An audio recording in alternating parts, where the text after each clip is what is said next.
एक बेटे को अपने कई मित्रों पर बहुत घमंड था। उसे विश्वास था कि उसके मित्र हर परिस्थिति में उसके साथ खड़े रहेंगे।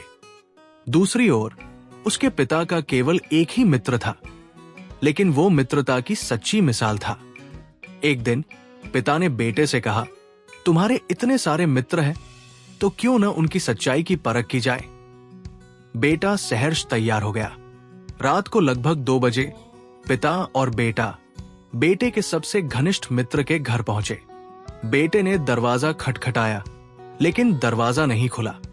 काफी देर तक खटखटाने के बाद अंदर से आवाज आई। बेटे का मित्र अपनी मां से कह रहा था, मां, कह दो मैं घर पर नहीं हूं। यह सुनकर बेटे का मन उदास हो गया। निराश होकर वो अपने पिता के साथ घर लौट आया। घर लौटते समय पिता ने कहा, अब तुझे मेरे मित्र से मिलवाता हूं। रात के उसी समय पिता अपने एकमात्र मित्र के घर पहुंचे। पिता ने दरवाजा खटखटाया। अंदर से आवाज आई, 2 मिनट ठहरो मित्र, मैं अभी दरवाजा खोलता हूं। जब दरवाजा खुला तो पिता का मित्र एक हाथ में रुपए की थैली और दूसरे हाथ में तलवार लेकर खड़ा था। यह देखकर बेटे को आश्चर्य हुआ। पिता ने पूछा, ये क्या है मित्र? मित्र मुस्कुराकर बोला, मित्र, तुमने इतनी रात को मेरा दरवाजा खटखटाया है तो जरूर किसी परेशानी में हो।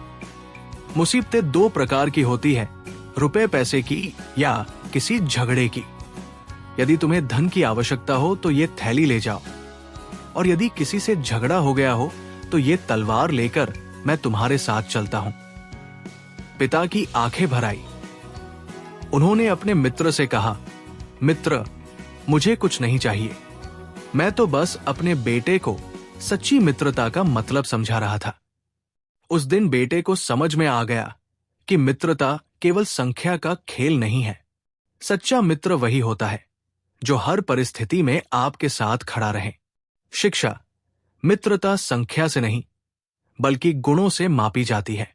मित्र कम हो लेकिन सच्चे और नेक हो। ऐसे मित्र चुनें जो हर समय आपके साथ खड़े रहें, न कि स्वार्थ में आपके साथ हों।